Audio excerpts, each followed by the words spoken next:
Olá, bem-vindos ao Finclass do Benê. Eu sou o Benê e hoje a gente vai falar sobre dívidas. Você já parou para pensar como as dívidas e o descontrole financeiro afetam na nossa vida? Bom, você nunca parou para pensar, eu tô aqui para a gente tentar argumentar um pouco sobre o que isso acarreta. Quando a gente tem um descontrole financeiro com dívidas, isso traz para nós estresse, ansiedade e medo.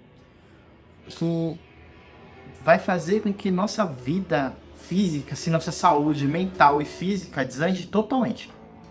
Então, o que a gente pode fazer para evitar isso? Como que a gente sabe que chegou nesse nível? Como que a gente sabe que a dívida está afetando negativamente o nosso relacionamento? Bom, a gente pode começar a perceber algumas quedas de produtividade no nosso trabalho. A gente pode começar a perceber uma falta no relacionamento com os nossos familiares, com os nossos amigos. A gente vai ter uma queda muito brusca, uma forma diferente de tratativa com cada um desses pontos da nossa vida. Então, nessa parte que a gente fala sobre dívidas, muitas vezes as pessoas esquecem que era uma das partes importantes. A gente vê muitos educadores financeiros falando que você tem que poupar, que você tem que se preocupar com isso, com aquilo, que você tem que ter um investimento, que você tem que saber poupar, que você tem que saber onde investir, mas esquece de tratar o mental e o psicológico antes de chegar no nível da pessoa poder ter a maturidade ali de saber aonde ela está gastando, como ela está gastando. Então, a forma de você evitar uma dívida, a forma como você lida o assunto dívida, vai fazer com que você tenha uma educação financeira muito melhor. Então, eu pensando nisso, nesse assunto, nesse tópico específico, eu trouxe 5 pontos que a gente pode ilustrar e eu vou dar um exemplo em cada um desses pontos e vou levar para a gente poder ter discussões sobre, se vocês quiserem compartilhar comigo, vai ser muito legal e a gente pode melhorar a sua comunidade nesse sentido de um ajudar o outro. Então, o primeiro ponto mesmo é a dívida em si, porque quando a gente faz uma dívida, ela por si só já vai acarretar algumas coisas negativas. Ela vai trazer, junto com aquele valor que você acordou em pagar, seja, vamos usar aqui um exemplo de R$ 1.000, e você tem ali 10 parcelas para pagar de R$ 100, para facilitar aqui nosso entendimento.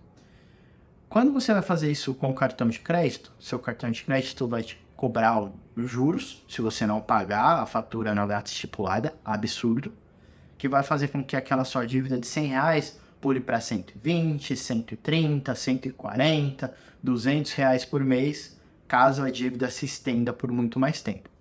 Então, por si só, a dívida, quando ela não é feita de uma forma consciente, de uma forma realmente necessária, ela vai te trazer de forma maléfica o uso, seja do cartão de crédito, seja de um boleto, seja de um financiamento. O que vai levar a gente para o segundo ponto, a falta do planejamento financeiro. A partir do momento que você teve a necessidade de fazer uma dívida, o seu planejamento financeiro não está muito bem elaborado ou surgiu uma dívida que você não estava preparado para arcar com ela. Então você tem 2 cenários. Uma pessoa que é super controlada e uma pessoa que é totalmente descontrolada. Na pessoa descontrolada, vai ser só mais uma dívida ali no bolo. Para a pessoa que é mais controlada, ela vai ser uma dívida inesperada, que vai gerar nela uma ansiedade, um estresse, que vai afetar a saúde física dela e a saúde emocional.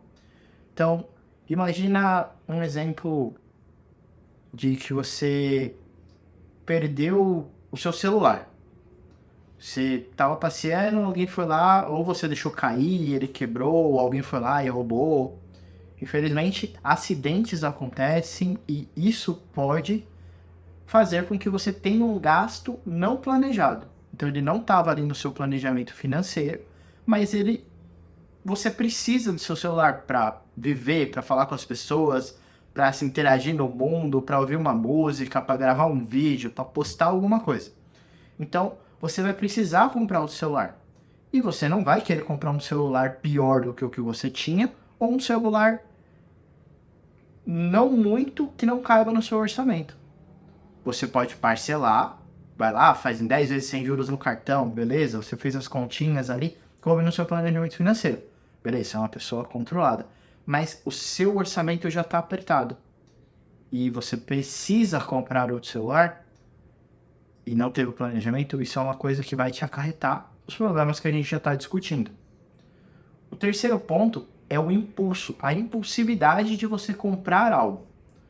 Quando você sai, quando você tá passeando, vê alguma coisa nova, você vê um anúncio, você tá lá navegando no seu Instagram e tal, no seu Facebook, ou passeando pela internet ali e vem aquele anúncio de alguma coisa que você já tava ali meio afim e fala assim, promoção hoje, 20% de desconto, pagamento tal, você pode parcelar em 10 vezes sem juros e você fica ali, pô, eu preciso disso, vou comprar isso vai me fazer feliz, eu preciso. Cara, tenho certeza que se você deixar a impulsividade de lado, que é aqueles 30 segundinhos que você para não respirar e compra, você vai conseguir pensar, eu realmente preciso comprar isso agora? Eu realmente preciso disso nesse exato momento? É alguma coisa que se eu não comprar hoje, eu vou sentir falta, eu vou me arrepender? Se você conseguir responder todas as perguntas com não, muito provavelmente o seu subconsciente vai trabalhar ali junto com você e vai te acalmar e vai falar assim, não, beleza, você não precisa comprar isso agora. Mas se for alguma coisa que você realmente precisa, que é alguma coisa que você estava procurando há muito tempo, não está lá no seu planejamento, você viu por impulso porque veio uma promoção. Cara, e não se preocupa, isso não vai te afetar de uma forma tão negativa.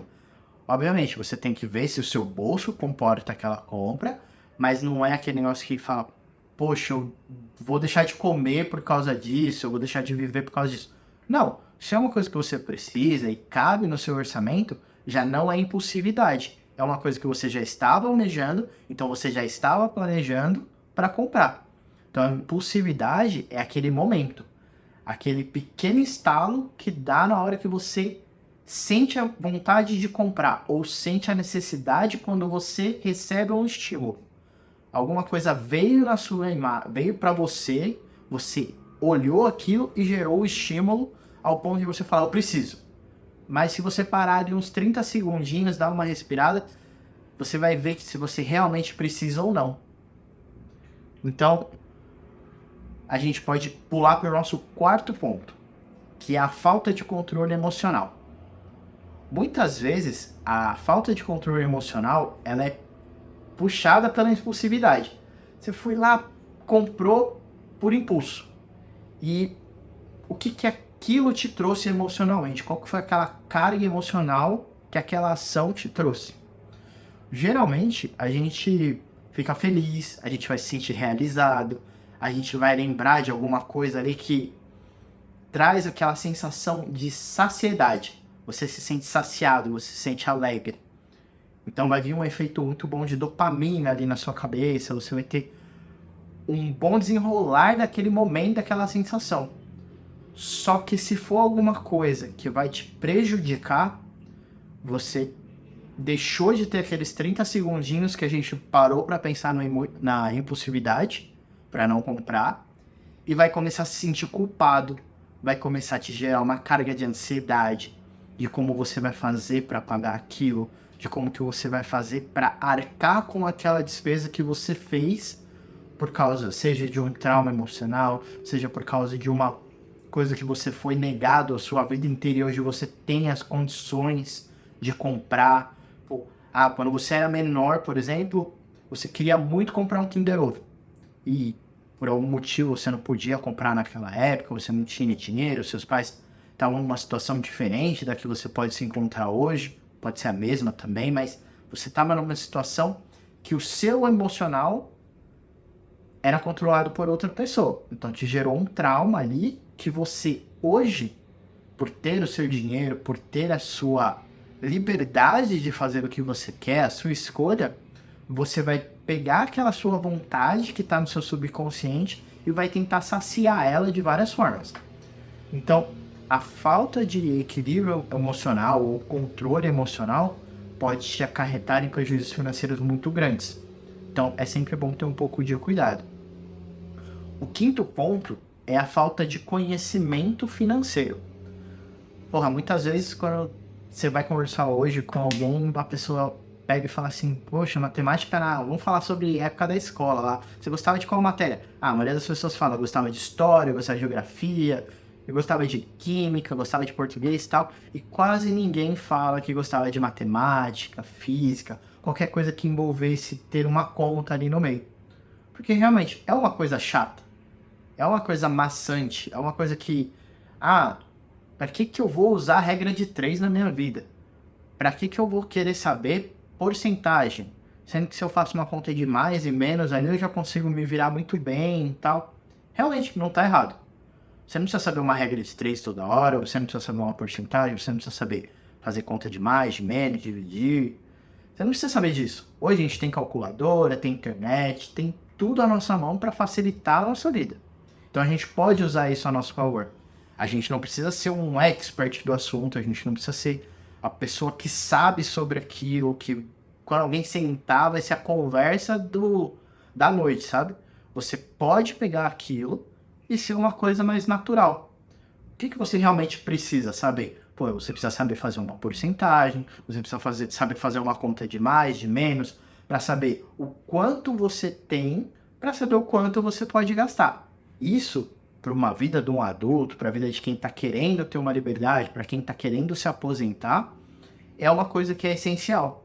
Não é a cereja do bolo, mas é uma coisa que se você não sabe, você acaba sendo rendido ou refém de alguém que sabe. Então você pode cair em conta do vigário, você pode cair em pirâmide, você pode cair em muitas coisas que vai afetar você financeiramente. Então, eu mesmo não fico longe disso. Antes de eu aprender o que eu aprendi, antes de eu estudar o que eu fui estudar e de querer compartilhar com vocês, eu fiz coisas erradas.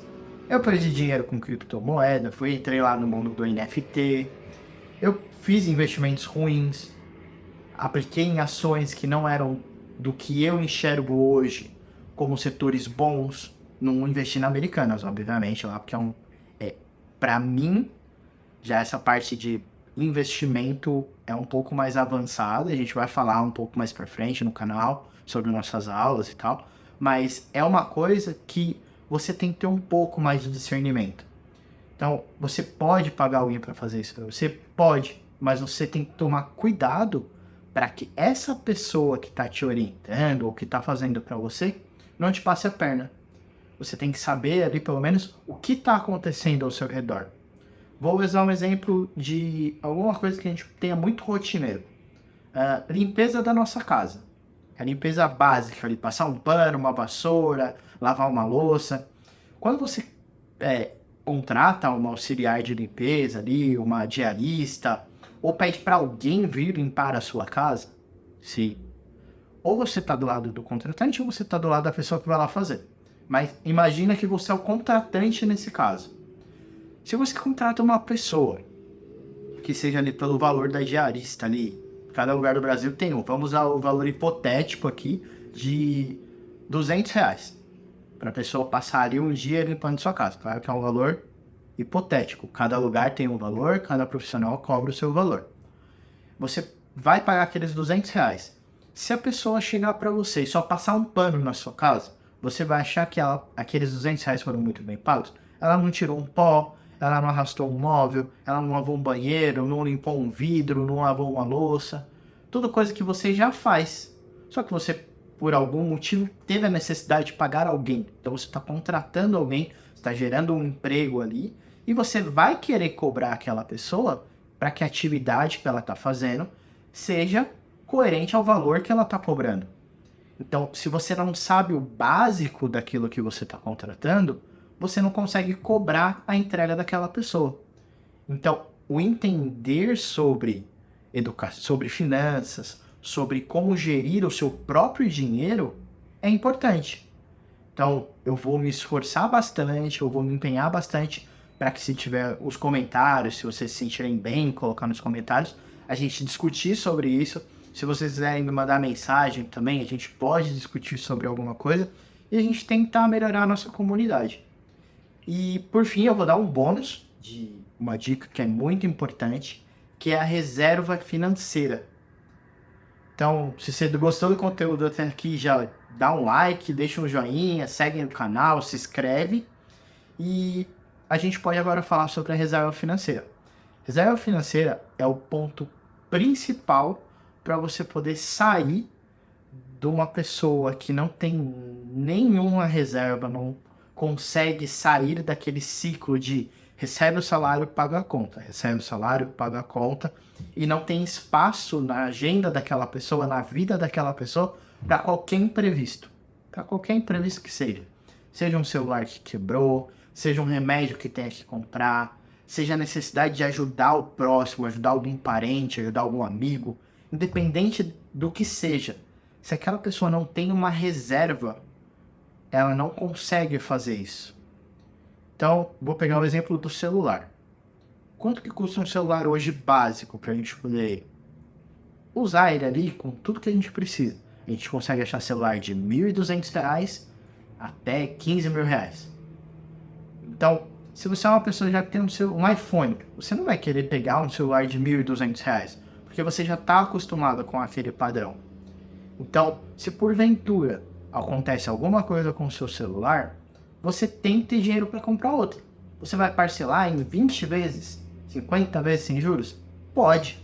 Só que isso vai te impedir de você crescer financeiramente. Então, se você começar a fazer uma reserva financeira, eu costumo usar a regra do 70, 20, 10. 70% para os meus gastos rotineiros, seja ele do financiamento do apartamento, contas do mês, guardar para minha viagem ali que eu faço com a minha esposa, a gente procura fazer 2 viagens ao ano. 20% para guardar, fazer a aplicação, comprar e se preocupar em fazer a nossa aposentadoria. Meu foco é em dividendos, então eu pego 20% ali do meu salário todo mês e aplico nas ações que eu já tenho na minha carteira para fazer os meus dividendos. E 10% eu separo para oportunidade ou fundo de reserva.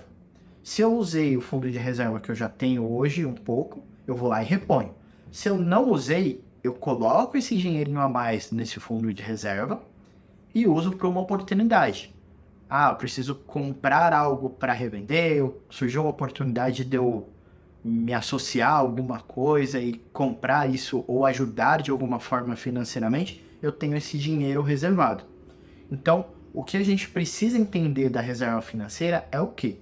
Se hoje eu vier a faltar com o meu salário por algum motivo, eu tenho que ter todas as minhas contas pagas até eu conseguir ter outra fonte de renda. Então, por um período de 6 meses, eu consigo me manter sem depender de me preocupar. Então, todas as minhas contas do mês, aqueles meus 70% que eu gasto fixamente, eu tenho guardado para 6 meses. Então, por exemplo, por mês eu tenho um gasto lá de R$ 1.000. Então, no meu fundo reserva, no meu fundo de emergência, eu tenho R$ 6.000 guardados. Então, eu não vou deixar esse dinheiro parado. Eu vou pegar esse dinheiro, eu vou deixar numa aplicação ali com liquidez diária. Vou colocar no CDB, vou colocar no Nubank, por exemplo, que é um banco que você só deixa o dinheirinho lá, ele vai render com liquidez diária, o CDB, e você vai ver aqueles seus R$ 6.000 crescendo conforme a porcentagem do CDB. Então, o seu dinheiro fica aplicado e fica guardado. E se você precisar, você consegue usar ele ali naquele momento. Eu preciso daquele dinheiro. Fui lá, paguei uma conta, paguei alguma coisa. Mas, lembra, aquele dinheiro é para emergência. O que é uma emergência? Alguma coisa inadiável. Alguma coisa que se você não fizer, você morre. Literalmente é isso. Não morre no sentido literal da palavra, né? Mas é uma coisa que vai te prejudicar se você usar. Então, o ideal é que esse seu fundo de emergência seja um fundo que você fique longe da sua vista. Não fique onde você consegue consultar ele ali diariamente, ou que fique a um clique da sua mão. Tem que ser algum lugar que você deixa ele lá quietinho e você não abre. Nem você, nem se você for casado, sua esposa, nem ninguém pode ficar olhando aquele dinheiro. Ele vai ser um dinheiro que você vai usar em eventuais emergências. Então, novamente, obrigado pela companhia de todo mundo. Se você gostou do vídeo, clica no curtir, dá um follow no canal e ativa o sininho para não perder nenhuma das novidades que eu vou estar trazendo aqui para a gente discutir. Sinta-se à vontade de me seguir nas minhas redes sociais. A minha rede social pessoal é Benevenuto82.